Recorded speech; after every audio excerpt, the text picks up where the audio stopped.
Welcome back to Costa Rica episode 3, and just think about all the incredible things we've already experienced. After an impressive expedition at the Osa Peninsula, where we were hiking through maybe the most biodiverse rainforest of the world, we saw breathtaking waterfalls and a variety of wild animals in their natural habitat. Among them, a wild herd of around 50 wild and not harmless peccaries that directly stared right back at us. After several exciting hikes, we rested at our base camp in Drake Bay, where we were also exploring the rainforest at night, learning a lot about the nocturnal flora and fauna. We went on a snorkeling trip to Canyo Island, where we saved a turtle's life and managed to capture great footage of the many fish and marine creatures on site. You should definitely check out episodes 1 and 2.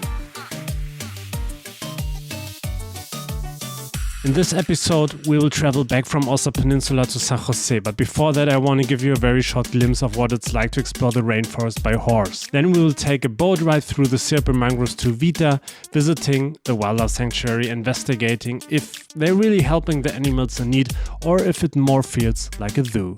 Finally, we'll make a stop at Quepos, Manuel Antonio National Park. It's the biggest park of Costa Rica. Did I enjoy it over there? Well, let's say I won't hold back.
So for me at this point, unfortunately, it was time to leave Drake Bay and head back to San Jose. You can do this by having a boat ride through the mangroves to a small village which is called Sierpe. And these mangroves are very special because they are one of the largest mangrove ecosystems in Central America and known for their dense and labyrinth-like network of mangrove tunnels. They play a crucial role in protecting coastlines from erosion, and of course, like nearly every place in this area, it provides habitat for a lot of wildlife.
And do you remember the 2 bird clips from part 2?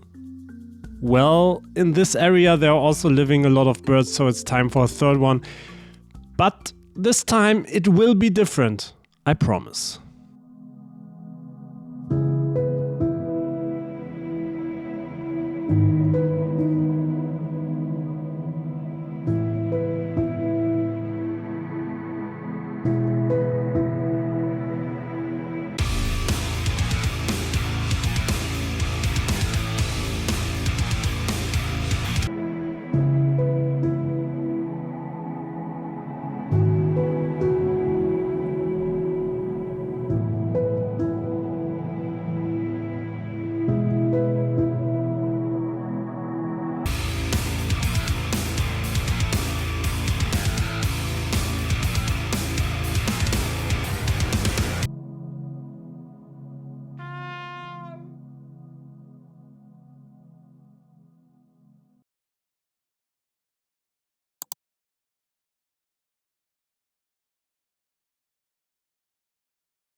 Right behind me you can already see the Alturas Wildlife Sanctuary, and it's a non-profitable organization which is dedicated to the rescue, to the rehabilitation and the release of wild animals that got injured or had accidents with humans. But for me the question arises whether organizations like these are really serving the benefits of the animals, or if this business model is not more than a zoo. And those I do view very critically because of various reasons, but that might be the topic of another video. Here, that's not the case. The animals have enough space and none of them seem depressed. For all these animals, there's a good reason why they are here. There are some permanent residents because they would not have any chance to survive on their own in the wilderness. Animals that can be released back into the wild are placed in separate enclosures not accessible to visitors. It is ensured that animals do not get touched and they neither form an unnatural attachment to humans, which would be critical because in the wilderness they need to maintain their elusiveness. There are many examples for animals that have been rehabilitated and released in the past, and some have even been microchipped, demonstrating that they could survive for a long time in the nature after leaving the sanctuary.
From Evita, the journey continued to Quepos.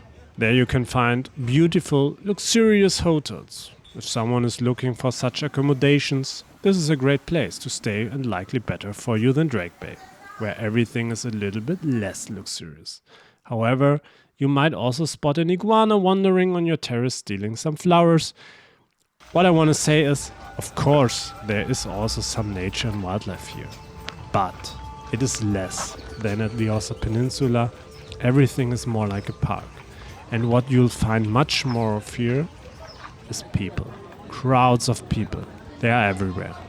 And that spoiled my experience in Manuel Antonio National Park. Too many people, noise everywhere, and of course that means less wildlife sightings. If you are thinking about going to Manuel Antonio National Park or others of the big national parks here in Costa Rica, there might be a good reason to do so for you, but be aware that if you are a nature-loving person looking more for an exciting adventure, if you are looking for wildlife and not crowds of people, then a trip to Corcovado is definitely the better option for you. I personally was very disappointed with my experience at Manuel Antonio National Park after my week at the Ossa Peninsula.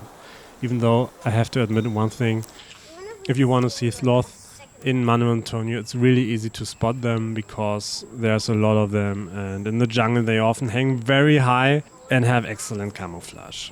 And what you also do see here a lot are various birds, but I'll spare you a fourth clip. Probably you are still recovering from the last one.